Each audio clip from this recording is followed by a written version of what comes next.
Mi hijo me sonrió y dijo, «Feliz cumpleaños, mamá», y me dejó en un asilo de mala muerte.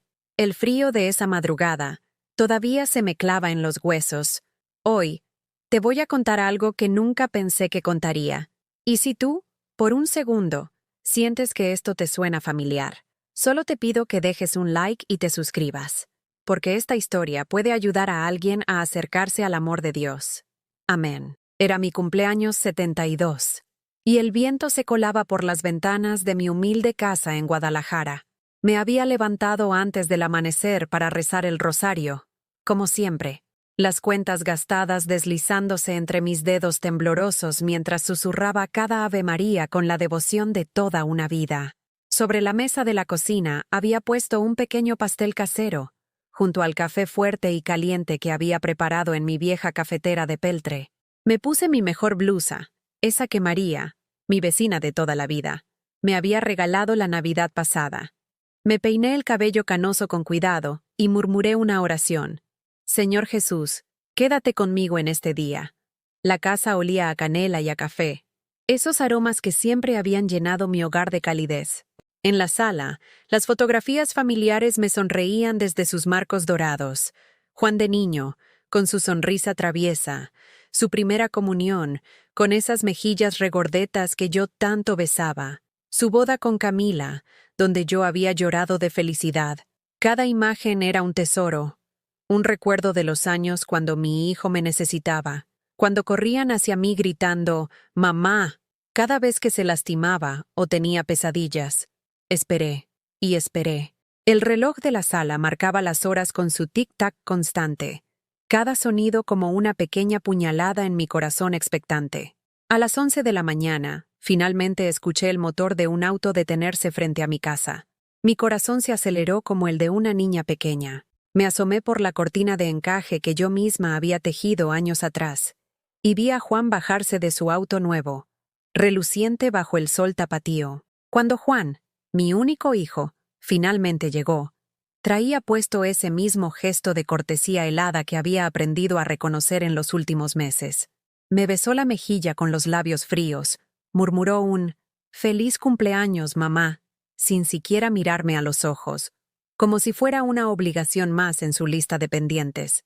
Camila, su esposa, se quedó atrás, recargada en el marco de la puerta como si mi casa fuera contagiosa.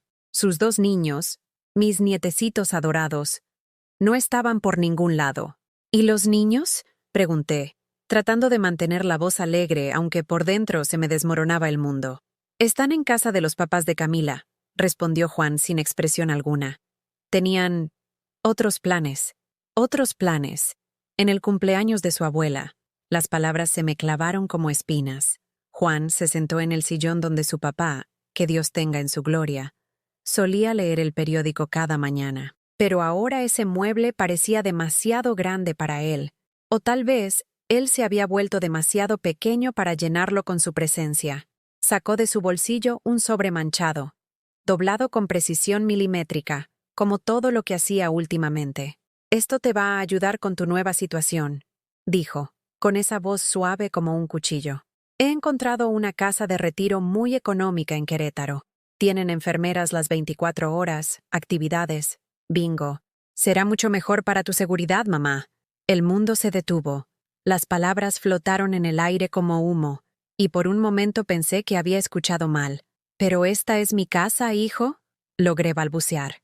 Mis manos, esas mismas manos que habían amasado miles de tortillas, limpiado cada rincón de esta casa, secado sus lágrimas cuando era niño, se helaron sobre mi falda. Juan soltó una risa apenas audible, cruel como el hielo. «Se te olvidó apagar la estufa anoche, mamá, y te caíste en la ducha la semana pasada». Mentira. Todo era mentira. No me había caído en la ducha. El moretón en mi brazo era del jardín, de cuando estaba cuidando mis rosas, esas mismas rosas que había plantado cuando él nació, para celebrar su llegada al mundo. Y jamás, jamás en mis 72 años había dejado la estufa encendida. Pero él siguió hablando como si fuera una sentencia ya dictada. «El transporte llega a las 2 para ayudarte a empacar. No te preocupes, ya está todo arreglado». Y se fue. Así como llegó, con esa sonrisa falsa grabada en los labios y sin siquiera tocar el pastel que había horneado con tanto amor para él. Me quedé sola en mi sala, rodeada de 72 años de vida, de recuerdos, de amor entregado sin medida. El pastel seguía intacto sobre la mesa, las velas sin encender, el café enfriándose lentamente. En el silencio de mi casa, solo se escuchaba el tic-tac del reloj y mis sollozos ahogados. A las 2 en punto, una camioneta blanca se estacionó frente a mi puerta. El conductor tenía una mirada amable pero distante, como la de alguien que hace este tipo de trabajo todos los días, y ya no se permite sentir por las personas que transporta.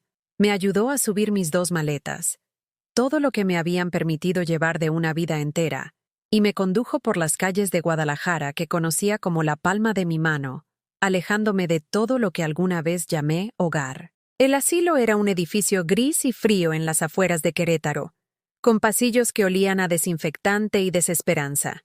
Mi habitación era un cuarto minúsculo con 2 camas, sábanas delgadas y una luz fluorescente que zumbaba constantemente como un insecto moribundo. Una enfermera joven y amable me ayudó a ponerme un uniforme raído que olía a lejía. No me preguntó si tenía una Biblia. Nadie me preguntó nada. Esa primera noche me encontré temblando frente a un espejo rajado, apretando mi rosario contra el pecho como si fuera mi último salvavidas. Cada cuenta era una súplica silenciosa. Dios mío, ¿por qué me has abandonado? ¿Qué hice mal? ¿En qué fallé como madre? Las primeras semanas en ese lugar fueron un infierno silencioso que se extendía como una eternidad sin fin. Cada mañana me despertaba con la esperanza de que todo fuera una pesadilla, pero la realidad me golpeaba como agua helada. Las paredes grises, el olor a medicamentos y soledad, los gemidos de otros ancianos que, como yo, habían sido depositados ahí por familias que ya no los querían. Me levantaba antes del amanecer, como había hecho toda mi vida, pero ahora no era para preparar el desayuno de mi familia o para rezar en la tranquilidad de mi propia cocina.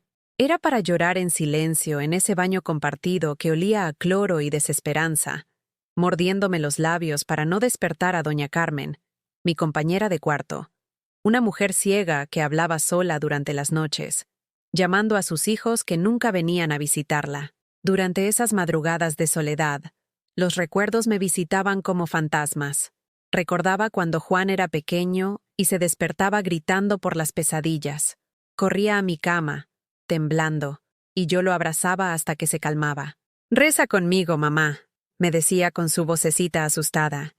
Y juntos recitábamos el Padre Nuestro hasta que se quedaba dormido en mis brazos. ¿Dónde había quedado ese niño que me necesitaba?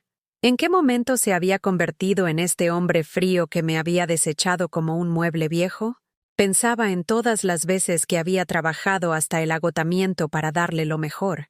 Cuando su papá murió, yo tenía apenas 45 años, pero decidí no volver a casarme para concentrarme completamente en él. Trabajé doble turno en la fábrica de textiles, cosiendo hasta que los dedos me sangraban, para pagarle la escuela privada que él quería. Los fines de semana hacía tamales para vender en el mercado, levantándome a las 3 de la madrugada para que estuvieran listos cuando abrieran los puestos. «Mamá, no te esfuerces tanto», me decía a veces, pero yo veía el brillo en sus ojos cuando podía comprarse los útiles escolares que necesitaba, cuando podía invitar a sus amigos a casa y servirles una comida abundante. Cada sacrificio valía la pena cuando él me abrazaba y me decía, «Eres la mejor mamá del mundo». ¿Cuándo había comenzado a cambiar? Tal vez cuando conoció a Camila en la universidad. Ella venía de una familia acomodada de Guadalajara, gente que tenía dinero y educación, que hablaba diferente y vivía en casas grandes con jardines perfectos. Desde el principio, Camila me miraba como si fuera algo que había que tolerar, sonriendo con cortesía, pero nunca con calidez. Sus padres fueron peores. En la única cena a la que me invitaron, comentaron sobre mi acento de barrio y mi ropa sencilla, como si no pudiera escucharlos. Juan comenzó a visitarme menos. Sus llamadas se volvieron más espaciadas, más cortas. «Estoy muy ocupado con el trabajo, mamá. Ya sabes cómo es esto». Pero yo sabía que no era solo el trabajo. Era que mi presencia ya no encajaba en la vida nueva que estaba construyendo. Cuando nacieron los niños, mi adorada Sofía y mi pequeño Diego, pensé que las cosas mejorarían. Fui a visitarlos al hospital, llevando un rebozo tejido por mí misma para cada bebé. Esos rebozos en los que había puesto todo mi amor y mis oraciones para que Dios los protegiera. Pero hasta en esos momentos sagrados sentía la tensión en el aire. Camila apenas me permitía cargar a los niños, y cuando lo hacía, estaba siempre ahí supervisando, como si fuera a lastimar a mis propios nietos. Los niños necesitan rutina, me decía cuando yo ofrecía cuidarlos. Ya tenemos todo organizado con la niñera. Una niñera que cobraba en una semana lo que yo ganaba en un mes, cuando mi amor hubiera sido gratuito y eterno. En el asilo, durante las comidas frías y silenciosas, me torturaba recordando las últimas Navidades. Había ahorrado durante meses para comprarles regalos bonitos a los niños, juguetes que había visto en sus caritas cuando pasábamos por las tiendas. Llegué a su casa con los brazos llenos de paquetes envueltos con papel dorado y moños rojos que había hecho yo misma. Pero cuando los niños abrieron mis regalos, los dejaron a un lado casi inmediatamente para jugar con los juguetes caros y electrónicos que sus otros abuelos les habían comprado. Vi la mirada de lástima en los ojos de Camila, esa expresión que decía sin palabras, «Pobre señora», tratando de competir con cosas que no puede permitirse. Esa noche, mientras lavaba los platos en su cocina moderna, porque siempre insistía en ayudar, aunque me lo agradecieran con frialdad, escuché una conversación entre Juan y Camila en la sala. «No podemos seguir así», decía Camila en voz baja. «Los niños ya no quieren que venga. Es incómodo para todos». «Es mi madre», respondió Juan, pero su voz carecía de convicción. «Lo sé, amor, pero mira la realidad. Ya está mayor. Vive sola en esa casa vieja. Se está volviendo difícil. ¿No crees que estaría mejor en un lugar donde la cuiden profesionalmente?» Las palabras me atravesaron como dagas. Me quedé ahí, inmóvil, con las manos sumergidas en el agua jabonosa, sintiendo cómo se me desmoronaba el mundo. Mi nuera estaba planeando deshacerse de mí, y mi hijo no la estaba contradeciendo. En el asilo, esos recuerdos me visitaban cada noche como demonios. Me acostaba en esa cama estrecha, con sábanas que olían a hospital, y rezaba el rosario una y otra vez, pidiendo a la Virgen María que me diera fuerzas para entender por qué me había tocado este calvario. «Madre Santísima», susurraba en la oscuridad, «tú que perdiste a tu hijo en la cruz, ayúdame a entender este dolor. ¿Qué hice mal? ¿Amé demasiado? ¿Sacrifiqué demasiado? ¿Es este mi castigo por algo que no recuerdo haber hecho?» Las noches eran eternas. Escuchaba a doña Carmen llorar en silencio, llamando a sus hijos en sueños. Oía los pasos de las enfermeras en el pasillo, sus voces cansadas hablando de turnos y medicamentos. A veces, algún anciano gritaba en pesadillas o dolor, y nadie venía a consolarlo.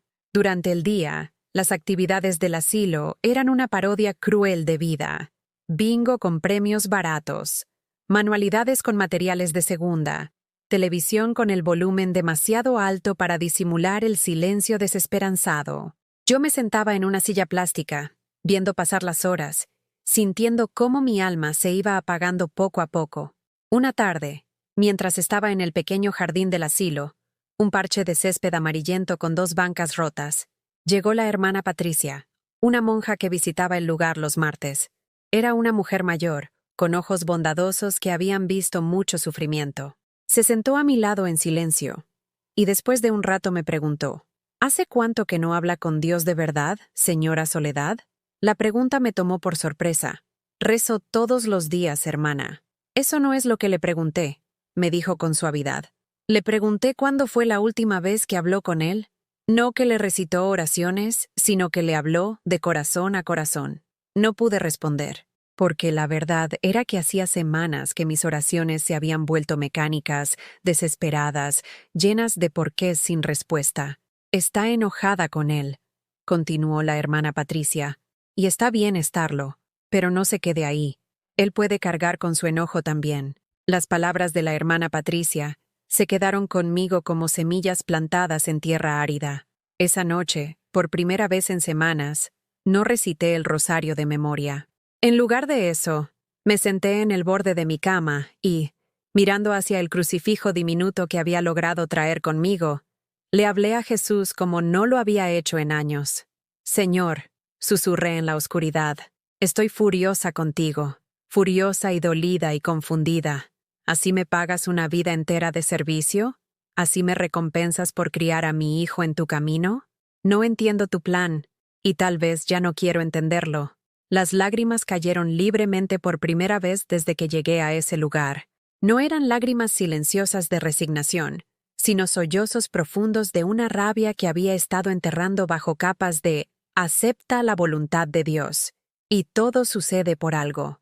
Los días siguientes trajeron una rutina de pequeñas humillaciones que se acumulaban como gotas de veneno.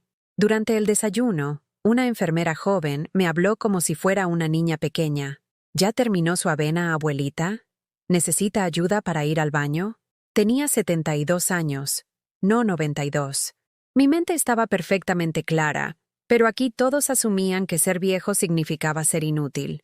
Una mañana, mientras esperaba en la fila para los medicamentos, pastillas para la presión que tomaba desde hacía años y que perfectamente podía manejar yo sola, escuché a 2 enfermeras hablar sobre sus pacientes como si fueran muebles. La de la 34 está cada día peor, decía una. Su hijo ya no viene a visitarla. Dice que no tiene tiempo. Por lo menos, el de ella llama de vez en cuando, respondía la otra. La nueva, la de Guadalajara, lleva más de un mes y nadie ha preguntado por ella ni una sola vez. Esa era yo, la nueva de Guadalajara. La mujer cuyo único hijo la había depositado ahí y había desaparecido como si nunca hubiera existido. Esa tarde, después del almuerzo insípido de sopa aguada y pan duro, decidí llamar a Juan. Hacía 3 semanas que estaba en el asilo y él no había dado señales de vida. Con manos temblorosas, marqué su número en el teléfono público del pasillo. Ese teléfono sucio que compartíamos todos los residentes y que siempre olía a desinfectante y lágrimas. El teléfono sonó 5 veces antes de que contestara. Su voz sonaba distante, ocupada. «¿Mamá? ¿Está todo bien? Estoy en una junta. Solo quería saber cómo están», dije, tratando de mantener la voz firme. «¿Cómo están los niños? Si tal vez podrían venir a visitarme pronto». Hubo una pausa larga. Demasiado larga. «Mamá, ya hablamos de esto. Los niños tienen escuela, actividades. Ese lugar está muy lejos para visitas frecuentes. Además, Sofía preguntó por qué te fuiste de tu casa, y no sabemos qué decirle. Que por qué me fui, como si hubiera sido mi decisión, como si hubiera empacado alegremente mis maletas y hubiera elegido vivir en este lugar donde el tiempo se arrastra como miel espesa y los días son todos iguales. Juan, logré decir, este lugar no está bien. Los cuidados no son buenos, la comida es terrible y yo no pertenezco aquí. Puedo regresar a mi casa. Puedo cuidarme sola. Mamá, por favor. Ya discutimos esto. Ese lugar tiene todo lo que necesitas. Y tu casa, bueno, ya pusimos un letrero de «Se vende» en el jardín. Con el dinero de la venta podremos pagarte un lugar mejor más adelante, cuando encontremos algo más adecuado. El mundo se me vino encima. ¿Vender mi casa? La casa donde había criado a Juan, donde había llorado la muerte de su padre, donde había tejido sus primeros suéteres y cocinado miles de comidas con amor. La casa con el jardín donde estaban enterradas las cenizas de Rex, nuestro perro, y donde crecían las rosas que plantaba cada año en memoria de mi esposo. «No puedes vender mi casa sin mi permiso», susurré, pero hasta yo sabía que sonaba patética. «Mamá, tengo poder legal. El notario lo arregló todo antes de que te fueras. Era necesario para proteger tus intereses». Su voz se había vuelto más fría, más profesional, como si estuviera hablando con un cliente difícil en lugar de con la mujer que lo había dado a luz y criado. Colgué sin decir adiós. Me quedé ahí, aferrada al teléfono sucio, sintiendo cómo se me desplomaba la última esperanza que me quedaba. Esa noche no pude cenar. Me senté en mi cama, viendo por la ventana el estacionamiento vacío del asilo, y algo se rompió dentro de mí de manera definitiva. No era mi corazón, Eso ya se había roto hacía tiempo. Era algo más profundo, más fundamental. Era mi fe en que las cosas tenían sentido, en que el bien era recompensado, en que el amor incondicional significaba algo. Doña Carmen, desde su cama, me escuchó llorar y extendió su mano arrugada hacia mí. «Mija», me dijo con su voz temblorosa, «yo llevo aquí 2 años». Al principio, mis 3 hijos venían cada domingo, luego cada 15 días, después una vez al mes. Ahora, si viene uno en Navidad, es mucho. ¿Pero por qué?, le pregunté. ¿Qué hicimos mal? ¿Cómo es que los hijos que criamos con tanto amor pueden tratarnos así? Carmen suspiró profundamente. Creo que para ellos es más fácil creer que estamos bien aquí, que enfrentar la culpa de lo que realmente están haciendo. Mientras no nos vean sufriendo, pueden seguir con sus vidas sin remordimientos. Sus palabras tenían una amargura destilada por años de abandono. Mi nuera le dice a todo el mundo que estoy muy bien cuidada aquí, que tienen tranquilidad mental sabiendo que estoy en un lugar seguro, como si esto fuera un favor que me están haciendo en lugar de una condena. Al día siguiente, durante la terapia ocupacional, 1 hora de pretender hacer manualidades con materiales baratos, mientras la terapeuta hablaba con nosotros como si fuéramos niños en preescolar, tuve una revelación que me golpeó como un rayo. Estaba tratando de pegar limpiapipas en una cartulina para hacer lo que supuestamente era un árbol de otoño, cuando me di cuenta de que llevaba semanas comportándome exactamente como todos esperaban que me comportara, como una anciana resignada y obediente que acepta lo que le tocó en la vida. Pero yo no era esa mujer. Yo era Soledad Martínez, que había criado a un hijo siendo madre soltera, que había trabajado doble turno durante años para sacarlo adelante, que había enfrentado la muerte de su esposo con dignidad y fortaleza. Yo era la mujer que había consolado a vecinas en duelo, que había preparado comidas para familias en crisis, que había sido catequista durante 15 años enseñando a niños sobre el amor de Dios. ¿Desde cuándo había comenzado a creer que merecía este trato? ¿Cuándo había aceptado la narrativa de Juan de que yo era una carga, un problema que necesitaba ser solucionado? Esa tarde, después de la cena, me senté en el jardín marchito del asilo y tomé una decisión que cambiaría todo. Saqué de mi bolso el pequeño cuaderno donde siempre había anotado números de teléfono importantes y busqué uno que no había marcado en años, el de Damián López, hijo de don Ricardo, el viudo al que había cuidado 5 años atrás cuando se enfermó de diabetes. Don Ricardo había sido un hombre justo y agradecido. Cuando se acercaba su muerte, me había dicho: «Soledad, mi hijo Damián es abogado en la Ciudad de México. Si alguna vez necesita ayuda legal, búsquelo. Él sabe lo que usted hizo por mí». Nunca pensé que tendría que recurrir a esa promesa, pero mientras marcaba el número en el teléfono público, con las manos temblando pero con una determinación que no había sentido en meses, supe que era hora de pelear por mi dignidad. Damián López llegó al asilo un martes por la tarde, manejando un auto sedán gris que contrastaba con la fila de camionetas destartaladas del personal. Lo reconocí inmediatamente, aunque habían pasado 5 años desde la última vez que lo vi. Tenía los mismos ojos bondadosos de su padre y esa manera tranquila de moverse que inspiraba confianza. Vestía un traje sencillo pero elegante, y cuando me vio en la sala de visitas, se acercó con una sonrisa genuina que me recordó dolorosamente cómo se sentía ser tratada con respeto. «Señora Soledad», me dijo tomando mis manos entre las suyas, «mi padre me habló tanto de usted que siento que la conozco de toda la vida. Cuando recibí su llamada, cancelé todas mis citas del día. Cuénteme qué está pasando». Por primera vez en meses, alguien me escuchó de verdad. No me interrumpió. No me habló como si fuera una niña confundida. No minimizó mis preocupaciones. Simplemente se sentó a mi lado en esas sillas incómodas de plástico y me permitió contarle toda la historia, desde el día de mi cumpleaños cuando Juan llegó con su regalo de internamiento, hasta la llamada telefónica donde me enteré de que mi casa estaba en venta. Mientras hablaba, vi cómo la expresión de Damián se iba endureciendo, no con enojo hacia mí, sino con indignación profesional hacia lo que claramente reconocía como abuso de una persona mayor. «Señora Soledad», me dijo cuando terminé mi relato. Lo que me está describiendo no solo es moralmente reprobable, sino que tiene visos de ser ilegal. El hecho de que la hayan internado sin una evaluación médica adecuada, que estén vendiendo su propiedad sin su consentimiento explícito y que la mantengan aquí contra su voluntad, esto no está bien. Pero Juan tiene poder legal, le dije, repitiendo las palabras que mi hijo había usado como justificación para todas sus acciones. Damián negó con la cabeza. Tener poder legal no significa tener poder absoluto. Hay límites, supervisión judicial, protocolos que seguir, y sobre todo, su capacidad mental debe ser evaluada por profesionales independientes antes de tomar decisiones tan drásticas. Hice una pausa y me miró directamente a los ojos. ¿Usted quiere pelear esto? La pregunta me tomó por sorpresa.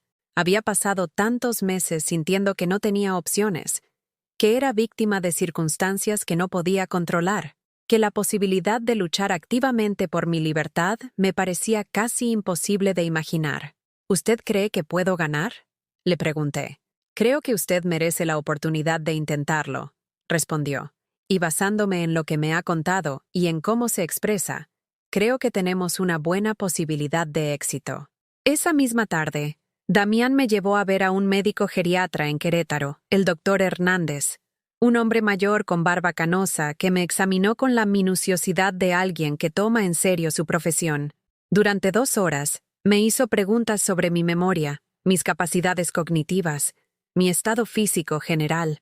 Me pidió que recordara listas de palabras, que resolviera problemas matemáticos simples, que le contara eventos recientes y pasados. Al final del examen, el doctor Hernández se dirigió a Damián con una expresión seria. Esta señora está en plenas facultades mentales. Su capacidad cognitiva es normal para su edad.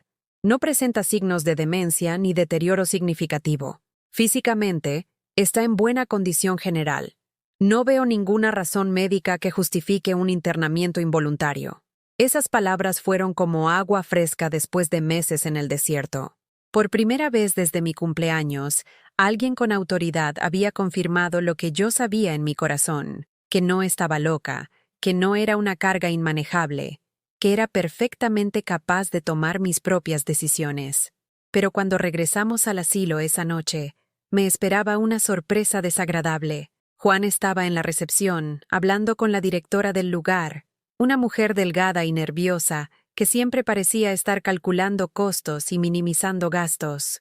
Su expresión cambió completamente cuando me vio llegar con Damián. «Mamá», me dijo con esa voz controlada que había perfeccionado para sonar razonable ante testigos. «Me dijeron que saliste del asilo sin permiso. Estaba muy preocupado. Salí con un abogado para una consulta médica», respondí, sintiendo cómo la valentía que había estado construyendo durante el día se fortalecía. «Tengo derecho a buscar una segunda opinión». Juan miró a Damián con suspicacia. «¿Y usted es?» «Damián López, abogado especialista en derechos de adultos mayores», respondió Damián con cortesía profesional pero firme. «Represento a la señora Soledad en algunos asuntos legales». Vi cómo el rostro de Juan se endurecía. «¿Asuntos legales? Mamá, ¿de qué está hablando? No hay ningún asunto legal. Todo está perfectamente legal. Tengo todos los documentos». «Esos documentos van a ser revisados por un juez», intervino Damián. «Y la señora Soledad ha sido evaluada por un médico independiente que certifica su plena capacidad mental». La conversación que siguió fue tensa y reveladora. Juan intentó usar todas las tácticas que había perfeccionado durante meses. Me habló con condescendencia. Sugirió que estaba siendo manipulada por un abogado oportunista. Insinuó que mi juicio estaba deteriorado por la confusión natural de la edad, pero algo había cambiado en mí. Escuchar a Juan usar esas mismas palabras manipuladoras delante de Damián me permitió verlas por lo que realmente eran: herramientas diseñadas para hacerme dudar de mi propia realidad. «Juan», le dije con una voz más firme de la que había usado en meses, «quiero que sepas que no acepto lo que me has hecho. No acepto que me hayas mentido sobre mi salud, que me hayas traído aquí en contra de mi voluntad y que estés vendiendo mi casa sin mi consentimiento real». «Mamá, por favor», empezó Juan, pero lo interrumpí. «No he terminado», continué. Durante 72 años he sido una mujer independiente, trabajadora, capaz de tomar mis propias decisiones. El hecho de que sea mayor no significa que sea incompetente, y no voy a permitir que me trates como si lo fuera. Juan se volvió hacia Damián con una expresión que conocía bien, la misma que ponía de niño cuando alguien lo contradecía o no le daba lo que quería. ¿Cuánto le está cobrando por meterle estas ideas en la cabeza? ¿Se da cuenta de que está aprovechándose de una anciana confundida? Damián mantuvo la calma profesional. Su madre me contactó por su propia voluntad. Está pagando mis honorarios con sus propios recursos y está tomando todas las decisiones por sí misma.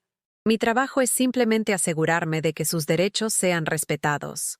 La directora del asilo, claramente incómoda con la confrontación legal que se estaba desarrollando en su recepción, trató de mediar. Señores, tal vez podríamos discutir esto en privado.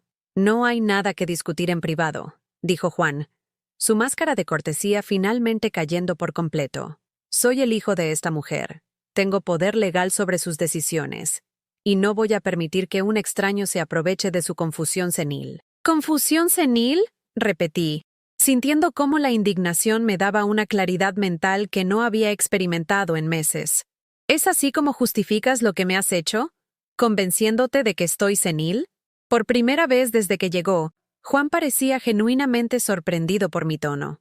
Estaba acostumbrado a la versión sumisa de mí misma que había cultivado durante los últimos años, la madre que siempre cedía, que siempre perdonaba, que siempre ponía sus necesidades antes que las mías. Madre, dijo, usando esa palabra formal que había adoptado en lugar del mamá cariñoso de su infancia. No sé qué te ha dicho este hombre, pero está claro que te está confundiendo. Mañana voy a hablar con el director médico sobre ajustar tu medicación. Esa amenaza velada de sedarme para mantenerme dócil fue la gota que derramó el vaso. Me puse de pie, sintiendo en mis piernas una fortaleza que no sabía que aún poseía. Juan Martínez, le dije usando su nombre completo como lo hacía cuando era niño y había hecho algo muy malo. Tú no eres mi dueño. No soy tu propiedad. Y si crees que vas a drogarme para mantenerme callada, te vas a llevar la sorpresa de tu vida. La sala de recepción se había llenado de tensión eléctrica. Otros residentes que habían estado viendo televisión se habían vuelto para observar la confrontación. Algunos tenían expresiones de admiración, como si estuvieran viendo a alguien hacer lo que ellos nunca se habían atrevido a hacer. Damián se acercó a mí y puso su mano suavemente en mi hombro. Señora Soledad, ¿está lista para comenzar? Sí, respondía Damián con una determinación que me sorprendió incluso a mí misma. Estoy lista para comenzar. Los días siguientes fueron un torbellino de actividad legal que me hizo sentir más viva de lo que había estado en meses. Damián trabajaba con la eficiencia silenciosa de alguien que ha visto casos como el mío antes, pero con una pasión personal que honraba la memoria de su padre y el cuidado que yo le había brindado en sus últimos días. Primero, presentó una petición de emergencia ante el Juzgado Familiar de Querétaro para suspender temporalmente el poder legal que Juan ejercía sobre mí. El juez, una mujer madura llamada Magistrada Morales, citó a todas las partes para una audiencia que se realizaría en 10 días. Mientras tanto, ordenó que no se realizaran más transacciones con mi propiedad y que yo tenía derecho a recibir visitas médicas independientes. Juan no tomó estas noticias con tranquilidad.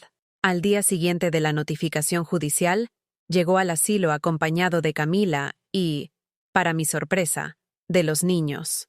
Era la primera vez que veía a mis nietos en meses, y mi corazón se aceleró al verlos entrar por la puerta principal del lugar que había llegado a odiar. Sofía, de 9 años, corrió hacia mí con esa espontaneidad infantil que aún no había sido completamente coartada por las enseñanzas de sus padres.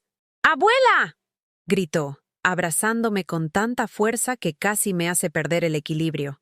Diego, de 7 años, fue más cauteloso, pero sus ojos se iluminaron cuando me vio. ¿Por qué vives aquí, abuela?, preguntó Sofía, mirando alrededor de la sala común con la curiosidad directa de los niños. Este lugar huele raro, y la gente se ve triste. Juan y Camila intercambiaron una mirada incómoda. Era obvio que habían traído a los niños como parte de una estrategia, pero no habían anticipado que ellos harían las preguntas difíciles que los adultos evitaban. Tu abuela está aquí porque necesita cuidados especiales, dijo Camila con esa voz dulce pero firme que usaba cuando quería que los niños aceptaran algo sin cuestionarlo. Los doctores dijeron que es mejor para ella. Pero se ve bien, observó Diego con la lógica implacable de un niño de 7 años. No se ve enferma como el abuelo Ricardo cuando estaba malo. Camila se sonrojó ligeramente.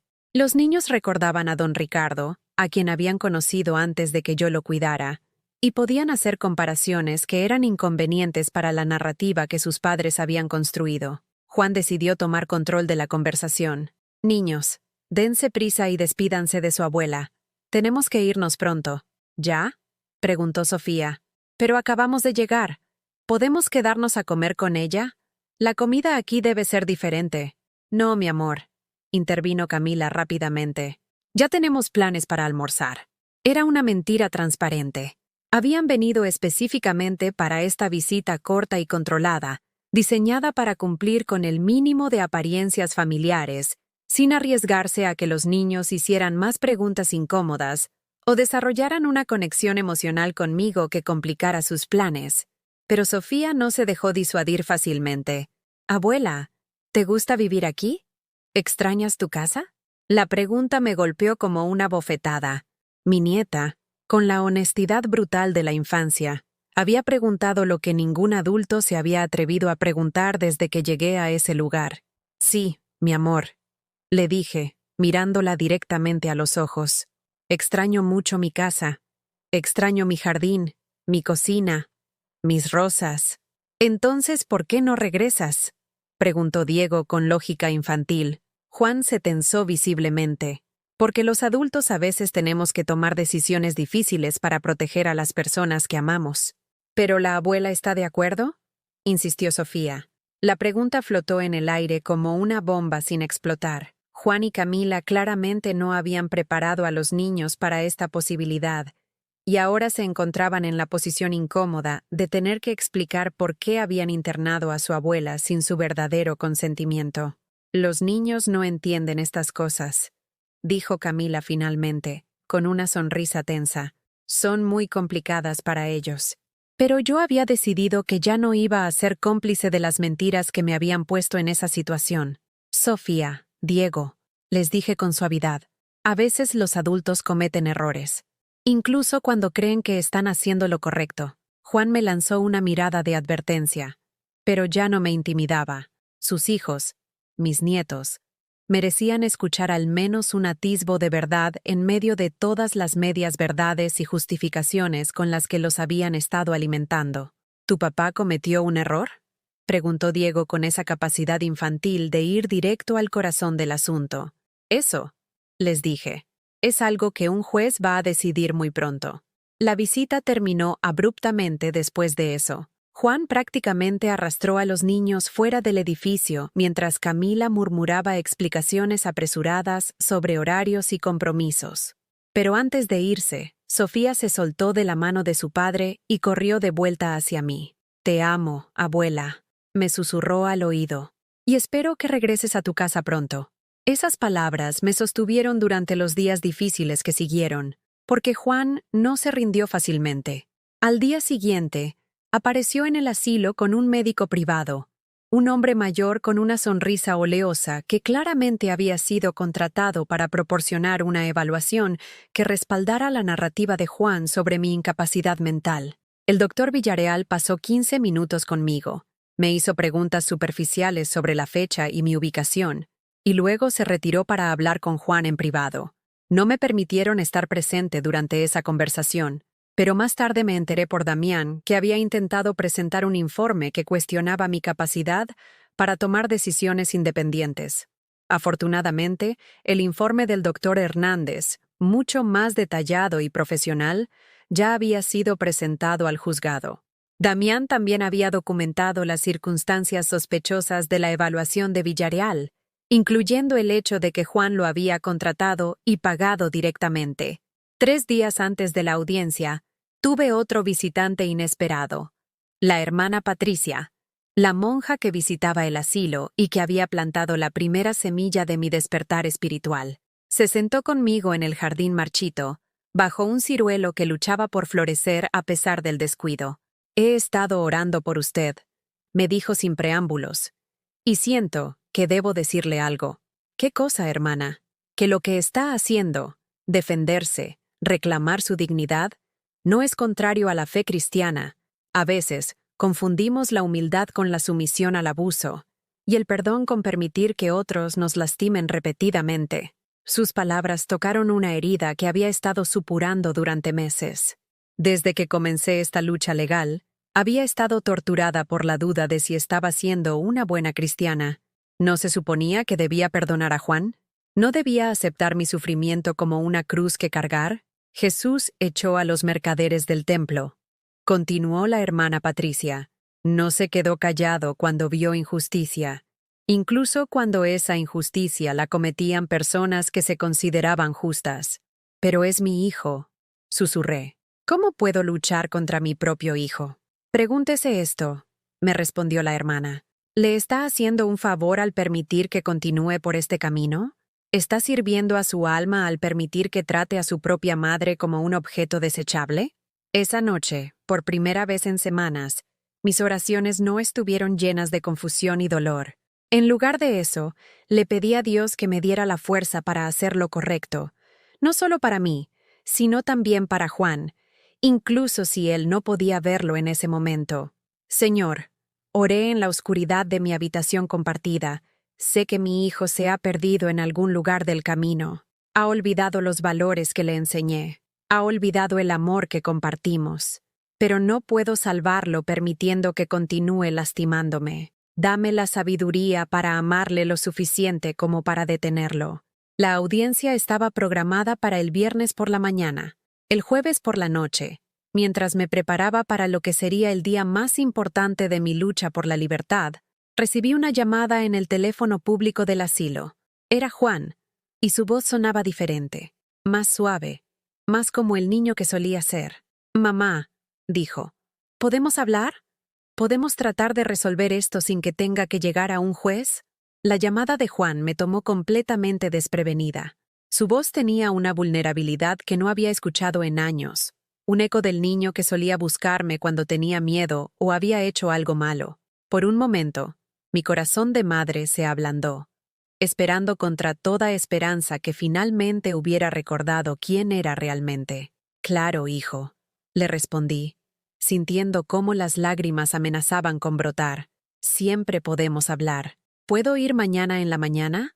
Antes de que tengamos que estar en el juzgado. Sí, susurré. Te estaré esperando. Esa noche apenas pude dormir. Una parte de mí, la parte que había criado a ese niño, que había secado sus lágrimas y curado sus rodillas raspadas, se aferraba a la posibilidad de que hubiera habido un milagro, de que su conciencia hubiera despertado y estuviera listo para admitir sus errores. Pero otra parte, la parte que había aprendido a ser cautelosa después de meses de manipulación y mentiras, me susurraba que esto podía ser otra estrategia más sofisticada. Juan llegó al asilo al día siguiente temprano en la mañana, antes del desayuno. Venía solo, sin Camila, lo cual me pareció una buena señal. Vestía ropa casual, jeans y una camisa azul que recordaba haberle comprado años atrás, en lugar de su habitual atuendo de negocios. Sus ojos estaban enrojecidos, como si hubiera estado llorando o no hubiera dormido. Nos sentamos en el pequeño jardín del asilo, en la misma banca donde la hermana Patricia había plantado las semillas de mi despertar espiritual. Era una mañana fresca de octubre, y el aire tenía ese olor a tierra húmeda que siempre me recordaba los otoños en mi casa de Guadalajara, cuando barrería las hojas secas de mi jardín mientras Juan jugaba entre los árboles. «Mamá», comenzó, y su voz se quebró ligeramente. «He estado pensando mucho en todo esto, en lo que he hecho, en nosotros».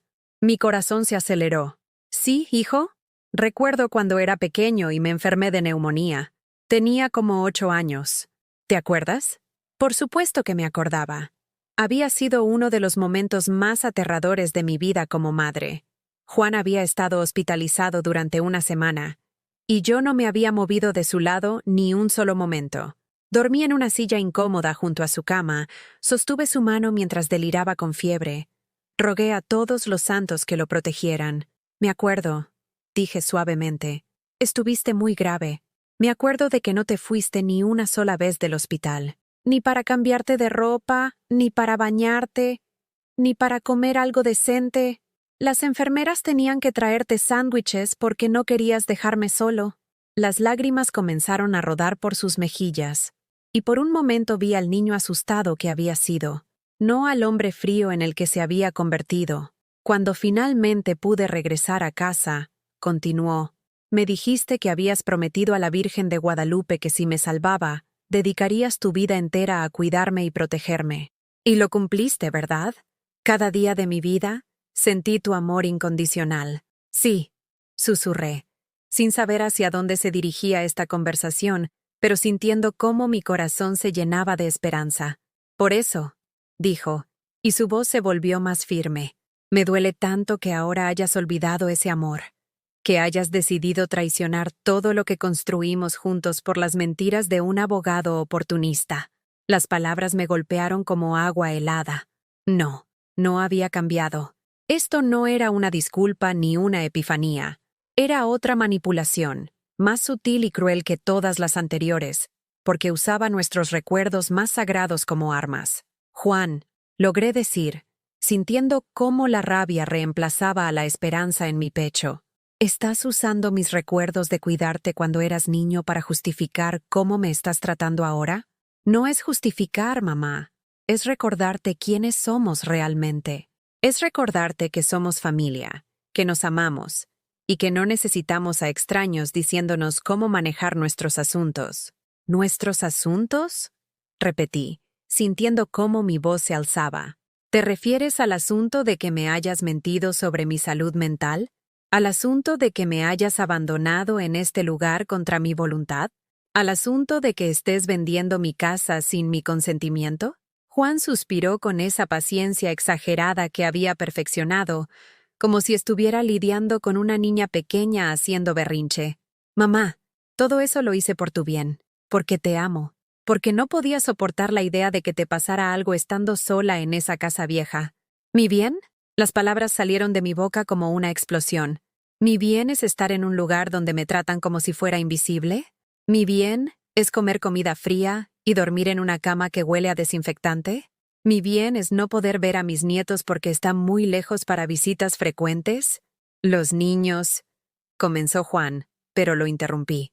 Los niños me preguntaron si me gustaba vivir aquí. Les dije la verdad. Y tú los sacaste corriendo del lugar como si hubiera cometido un crimen por ser honesta con mis propios nietos. Juan se puso de pie y comenzó a caminar en círculos pequeños, una costumbre nerviosa que tenía desde niño cuando las cosas no salían como él quería. ¿Ves, mamá? Esto es exactamente lo que me preocupa. Estás confundiendo a los niños con ideas que no entienden. Estás poniendo tu resentimiento personal por encima del bienestar de la familia. ¿Mi resentimiento personal? Me puse de pie también, sintiendo cómo décadas de paciencia y abnegación se evaporaban como agua en el desierto. ¿Es resentimiento personal querer vivir en mi propia casa? ¿Es resentimiento personal querer ser tratada con respeto y dignidad por mi único hijo? ¡Es egoísmo!, gritó Juan, y finalmente la máscara se le cayó por completo. Es puro egoísmo de una mujer que ya no puede aceptar que las cosas han cambiado, que ya no puede cuidarse sola, que ya no es el centro del universo.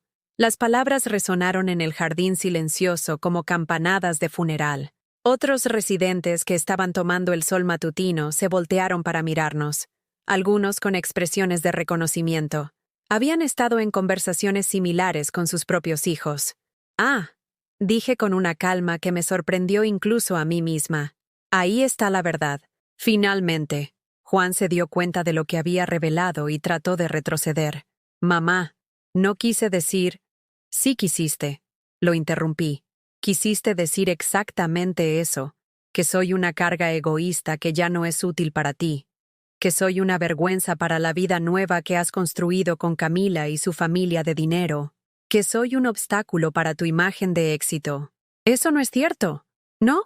Saqué de mi bolsillo el pequeño cuaderno donde había estado escribiendo durante las últimas semanas, todas las cosas que había recordado, todas las mentiras que había documentado, todas las manipulaciones que había identificado. Entonces, ¿por qué le dijiste al doctor Villarreal que yo había estado comportándome de manera errática durante meses? ¿Por qué le dijiste que me habían encontrado vagando por la calle confundida cuando jamás pasó tal cosa? Los ojos de Juan se agrandaron. No sabía que yo tenía acceso a esa información, que Damián había logrado obtener copias de sus declaraciones al médico privado. ¿Por qué? Continué, sintiendo cómo cada palabra le daba más poder a mi voz. Les dijiste a los administradores de este lugar que yo no tenía otros familiares que pudieran visitarme. ¿Por qué firmaste documentos diciendo que yo había elegido este internamiento voluntariamente cuando ambos sabemos que es mentira? Juan se quedó callado, mirando hacia el suelo como solía hacer cuando era niño, y lo atrapaban en una mentira. Y más importante, dije, dando un paso hacia él, ¿por qué vendiste mis joyas, las joyas que tu papá me dio, las que pensaba dejar a Sofía cuando creciera, para pagar el depósito de este lugar? ¿Creías que nunca me iba a enterar? Esa información era nueva, algo que Damián había descubierto durante su investigación de los registros financieros.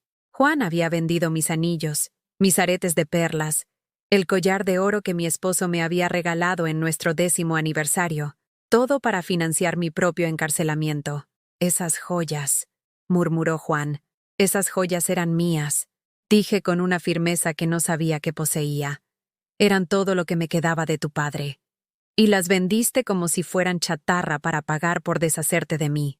Juan finalmente levantó la mirada, y lo que vi en sus ojos no era remordimiento sino rabia. Rabia de haber sido descubierto, rabia de que su plan perfecto se estuviera desmoronando, rabia de que su madre, la mujer a la que había logrado silenciar durante meses, finalmente se estuviera defendiendo. ¿Sabes qué, mamá?, dijo con una frialdad que me heló la sangre. Tal vez tengas razón. Tal vez sí soy exactamente lo que dices que soy. Pero por lo menos yo no soy una anciana amargada que está destruyendo a su propia familia por orgullo. No, respondí con una tranquilidad que me sorprendió. Tienes razón en una cosa. Tú eres exactamente lo que dices que eres. Y yo voy a asegurarme de que el juez también lo vea. La audiencia se realizó en el juzgado familiar de Querétaro esa misma tarde. El edificio era imponente, con esos pasillos largos y techos altos que hacen que uno se sienta pequeño e insignificante. Pero mientras caminaba por esos corredores junto a Damián, llevando en mi bolso todos los documentos que habíamos reunido, no me sentía pequeña. Me sentía como David caminando hacia Goliat, armada con la verdad y la justicia. La sala de audiencias era más pequeña de lo que había imaginado, con bancas de madera que me recordaron a las de la iglesia. Juan y su abogado, un hombre corpulento con traje caro que claramente cobraba mucho más que Damián, ya estaban sentados del lado izquierdo. Juan no me miró cuando entré. Tenía la vista fija en sus manos, como si de repente hubiera encontrado algo fascinante en sus uñas. La magistrada Morales resultó ser una mujer de unos 50 años, con cabello canoso recogido en un chongo y una expresión seria pero justa. Cuando habló, su voz llenó la sala con una autoridad que hizo que todos prestáramos atención. «Estamos aquí», comenzó, «para revisar la petición de la señora Soledad Martínez Pérez para revocar el poder legal otorgado a su hijo, Juan Carlos Martínez López, y para determinar su capacidad legal para tomar sus propias decisiones. Procederemos con las declaraciones de ambas partes». El abogado de Juan habló primero. Era un hombre que claramente estaba acostumbrado a ganar casos con intimidación y retórica florida. Describió un escenario en el que yo era una anciana confundida y manipulada por un abogado oportunista, alguien que necesitaba protección de mi propia impulsividad senil. «Señoría», dijo con una voz profunda que resonaba en la sala. El señor Martínez actuó movido únicamente por el amor filial y la preocupación genuina por la seguridad de su madre. Los episodios de confusión, los olvidos, los pequeños accidentes domésticos, todo esto señalaba hacia una situación que requería intervención inmediata. Escuché sus mentiras con una calma que me sorprendió. Ya no me dolían, ya no me hacían dudar de mi propia realidad. Eran simplemente palabras vacías dichas por alguien a quien le pagaban para distorsionar la verdad. Cuando Damián se levantó para presentar nuestro caso, lo hizo con una dignidad tranquila que contrastaba fuertemente con la teatralidad del otro abogado. Señoría, comenzó, lo que vamos a demostrar hoy no es un caso de confusión senil, sino un caso sistemático de abuso financiero y emocional hacia una adulta mayor completamente capaz. La señora Martínez no solo mantiene todas sus facultades mentales, sino que ha sido víctima de una campaña deliberada para aislarla y controlar sus recursos.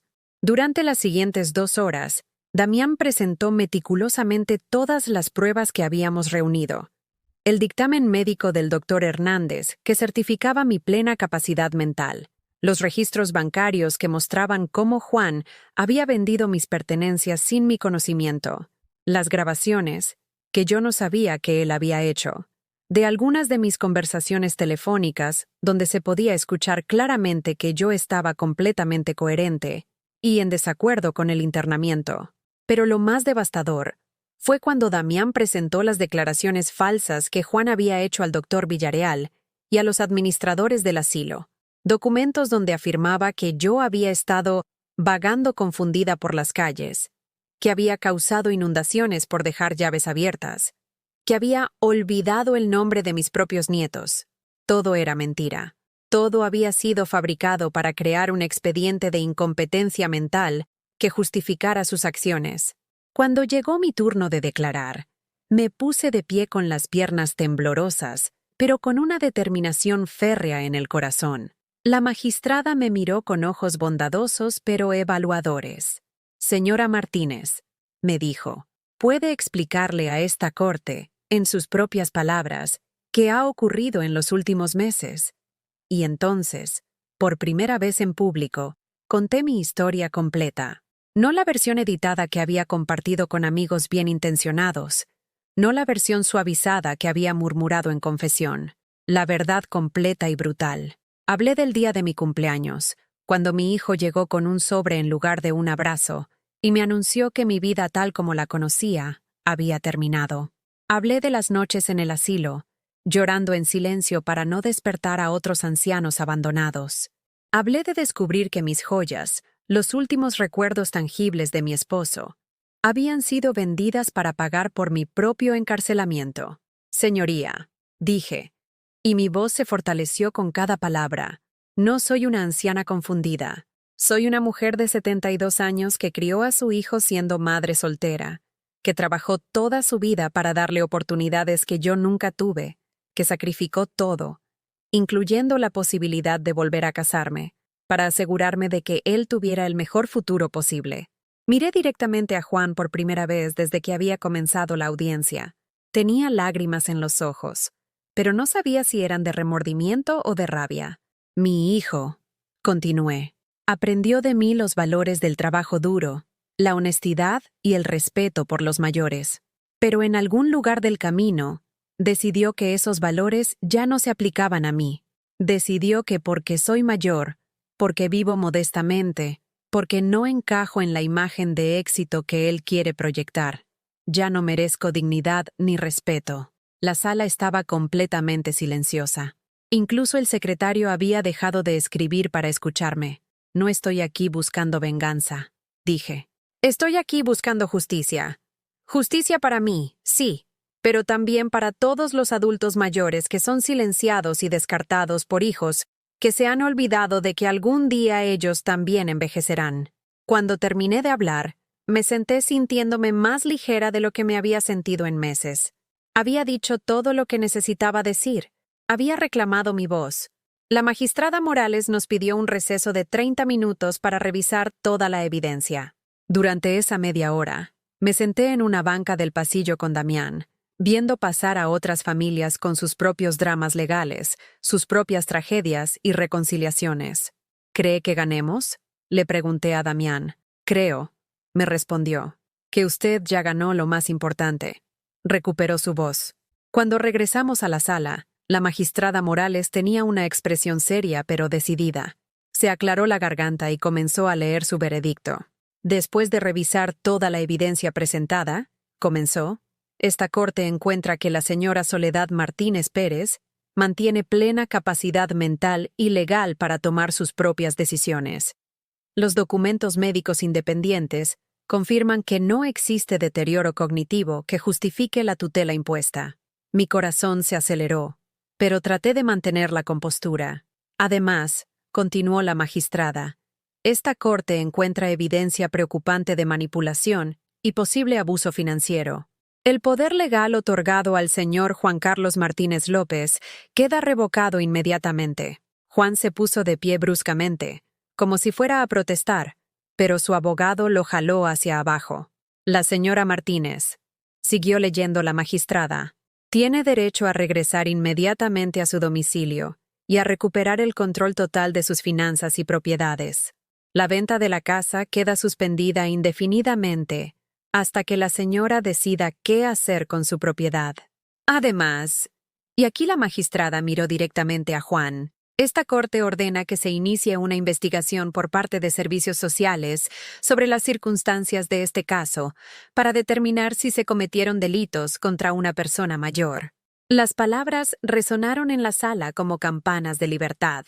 Había ganado.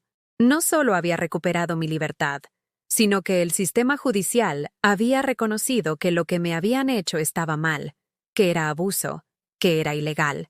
Cuando salimos del juzgado, el sol de la tarde me golpeó la cara como una bendición. Por primera vez en meses, el futuro se extendía ante mí no como una sentencia, sino como una posibilidad. Damián me llevó directamente desde el juzgado al asilo para recoger mis pocas pertenencias.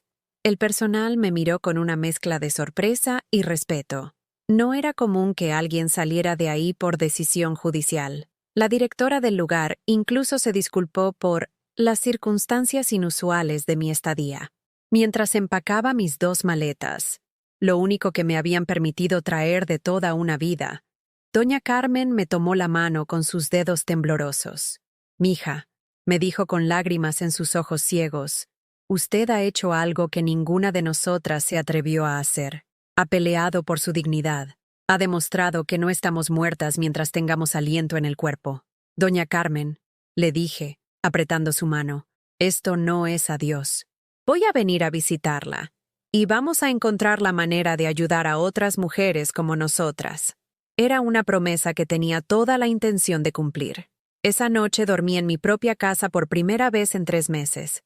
Mi cama se sentía extraña después de tanto tiempo, pero extraña de la manera buena, como reencontrarse con un amigo querido después de una larga separación. 6 meses después de esa audiencia que cambió mi vida, me encuentro sentada en el mismo jardín donde todo comenzó.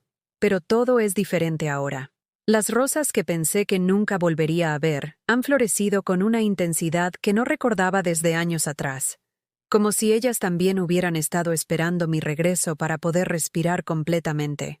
Es un domingo por la mañana, y el aroma del café que se filtra desde mi cocina se mezcla con el perfume de las flores y el sonido distante de las campanas de la iglesia de San José, donde he vuelto a ser catequista. Mis manos, que una vez temblaron de miedo y desolación en ese asilo frío, ahora sostienen firmemente una taza de café hecho en mi propia cafetera de peltre, esa que pensé que nunca volvería a usar.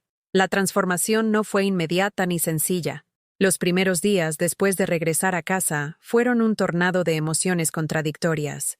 Por un lado, la euforia de estar de vuelta en mi espacio, de poder cocinar lo que quería comer, de dormir en mi propia cama con mis propias sábanas que olían a suavizante de lavanda en lugar de desinfectante hospitalario. Por otro lado, una tristeza profunda al darme cuenta de cuánto había perdido, de cómo había permitido que otros definieran mi valor por tanto tiempo. Damián me ayudó a navegar los aspectos legales de recuperar mi vida, los documentos para restaurar el control de mis cuentas bancarias, los procedimientos para cancelar la venta de la casa, las gestiones para recuperar algunas de mis posesiones que Juan había vendido. No todo se pudo recuperar. Mis joyas se habían perdido para siempre. Pero cada documento firmado, cada cuenta bancaria restaurada, era otro paso hacia la recuperación de mi autonomía. Lo más difícil fue enfrentar la soledad de una manera nueva. Durante meses en el asilo, había estado rodeada de personas, pero me sentía completamente aislada. Ahora, estando sola en mi casa, descubrí una soledad diferente. No la soledad del abandono, sino la soledad de la libertad. Era la diferencia entre estar sola porque nadie te quiere y estar sola porque has elegido tu propio camino. Gradualmente, comencé a reconstruir mi vida social. La hermana Patricia fue una de mis primeras visitantes, llegando con una olla de pozole y una sonrisa que iluminaba toda mi sala. Dios tiene planes especiales para las mujeres que aprenden a rugir después de años de silencio, me dijo, y sus palabras se convirtieron en una especie de mantra personal. Cumplí mi promesa a doña Carmen. Cada semana visito el asilo, llevando dulces caseros y, más importante, llevando esperanza. He logrado ayudar a otras 3 mujeres a reconectarse con familiares que las habían olvidado, y a una de ellas la ayudé a encontrar representación legal para un caso similar al mío. Descubrí que mi experiencia, por dolorosa que fuera, me había dado herramientas para ayudar a otras personas en situaciones similares. También me uní a un grupo de apoyo para adultos mayores que han experimentado abuso familiar. Nos reunimos los martes en la iglesia de San José, y aunque cada historia es diferente, el dolor y la recuperación tienen hilos comunes que nos conectan como una familia elegida. María Elena, de 80 años, fue despojada de su casa por un nieto drogadicto. Roberto, de 75, fue internado por su nuera que quería quedarse con su pensión. Carmen Luz, de 68, fue víctima de violencia psicológica por parte de su hija mayor. En este grupo, no somos víctimas. Somos sobrevivientes. Somos guerreros que han aprendido que el amor propio no es egoísmo, sino supervivencia. El cambio más profundo ha sido espiritual.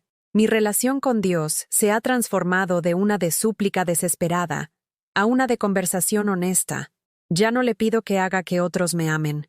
Le pido que me ayude a mantener la dignidad que Él me dio desde el momento en que nací. Ya no rezo para que Juan regrese a ser el hijo que era. Rezo para que encuentre la paz y la sabiduría necesarias para ser el hombre que puede llegar a ser. Porque Juan sí regresó, eventualmente. No de la manera dramática que uno ve en las películas, con lágrimas y declaraciones de arrepentimiento. Regresó lentamente, como alguien que se acerca cautelosamente a un perro que una vez mordió. Primero fueron llamadas telefónicas cortas, incómodas. Hola mamá, solo quería saber cómo estás. Al principio, yo era fría, protectora. Había aprendido que el perdón no significa volver a permitir que te lastimen, y necesitaba ver evidencia real de cambio antes de poder confiar nuevamente. Luego vinieron las visitas, breves al principio, con Juan sentado en el borde del sillón como si estuviera listo para huir en cualquier momento. Gradualmente, las visitas se volvieron más largas, más naturales. No hablábamos del pasado. Ninguno de los dos estaba listo para eso, pero comenzamos a construir un presente nuevo. El momento decisivo llegó 3 meses después de mi regreso a casa. Juan llegó una tarde con los niños, pero esta vez fue diferente. En lugar de la visita supervisada y cronometrada que había sido antes, los dejó que corrieran por mi jardín, que me ayudaran a regar las plantas, que se ensuciaran las manos en la tierra como yo solía dejar que él hiciera cuando era pequeño. «Abuela», me dijo Sofía mientras plantábamos nuevas rosas, «papá nos contó que estuvo muy enojado contigo por mucho tiempo, pero que ahora entiende que él estaba equivocado». «¿Y tú qué piensas de eso?», le pregunté. «Pienso que los adultos a veces se confunden», respondió con esa sabiduría directa de los niños. «Pero que si uno se disculpa de verdad y promete no volver a hacerlo, entonces se puede perdonar». Diego, siempre más directo que su hermana, me preguntó, «Abuela, ¿ya no estás enojada con papá?». La pregunta me tomó por sorpresa porque me hizo darme cuenta de que, en algún momento durante esos meses de reconstrucción, la rabia se había transformado en algo diferente, no en amor ciego como antes, sino en una especie de compasión cuidadosa. «No estoy enojada», le dije honestamente, «pero aprendí que amar a alguien no significa dejar que te lastimen, y que a veces, la manera más amorosa de tratar a alguien es no permitir que continúe comportándose mal». Esa tarde, después de que los niños se fueron, Juan se quedó para ayudarme a limpiar la cocina. Trabajamos en silencio durante un rato, y luego, sin previo aviso, él se detuvo y me miró. «Mamá», dijo, y su voz tenía esa vulnerabilidad real que había estado ausente durante años. No sé si alguna vez podré compensarte por lo que te hice. No sé si merezco tu perdón. Juan, le respondí, secándome las manos en el delantal que había tejido años atrás. El perdón no se trata de lo que mereces. Se trata de lo que yo necesito para estar en paz. ¿Y estás en paz? Estoy aprendiendo a estarlo. Le dije, cada día, un poco más. Buriu. Hoy, mientras escribo estas palabras en mi jardín, rodeada de las rosas que sobrevivieron mi ausencia y florecieron aún más intensamente a mi regreso, me doy cuenta de que he experimentado algo que muchas personas nunca logran: una segunda oportunidad de vivir mi propia vida según mis propios términos. Juan y yo estamos reconstruyendo nuestra relación, pero es una relación diferente. Ya no soy la madre que sacrifica todo sin cuestionarlo. Y él ya no es el hijo que puede tomar mi amor como algo garantizado. Somos dos adultos que están aprendiendo a respetarse mutuamente, a amarse con límites saludables, a ser familia de una manera más honesta. Camila y yo hemos llegado a una especie de tregua cordial. Nunca seremos íntimas, pero ha comenzado a tratarme con el respeto básico que merece cualquier ser humano. Los niños, por su parte, han florecido con esta nueva dinámica familiar más honesta. Mi historia se ha extendido más allá de mi propia familia. A través del grupo de apoyo y mis visitas al asilo, he conocido a docenas de adultos mayores que han encontrado en mi experiencia el valor para defenderse. Algunos han logrado reconciliaciones familiares, otros han encontrado nuevas familias elegidas. Todos han recuperado algo esencial: la comprensión de que su valor como seres humanos no disminuye con la edad. Queridos amigos que me han acompañado en esta historia, quiero terminar con una pregunta que espero los haga reflexionar. ¿Conocen a alguna persona mayor en su vida que haya enfrentado el desprecio o abandono familiar? ¿Cómo los ayudó su fe a encontrar fuerzas en esos momentos difíciles? Compartan en los comentarios sus experiencias, porque cada historia compartida es una luz más en la oscuridad para alguien que puede estar pasando por algo similar. Si esta historia los tocó de alguna manera, por favor dejen su like y suscríbanse al canal para que este mensaje llegue a alguien que necesite escucharlo. Porque en este mundo donde a menudo se descarta a los mayores, necesitamos recordar que cada arruga cuenta una historia de resistencia, cada cabello canoso es una medalla de supervivencia, y cada persona mayor merece vivir con dignidad hasta su último aliento. Que Dios bendiga a todos los que han pasado por algo así. En el nombre de Jesús, amén.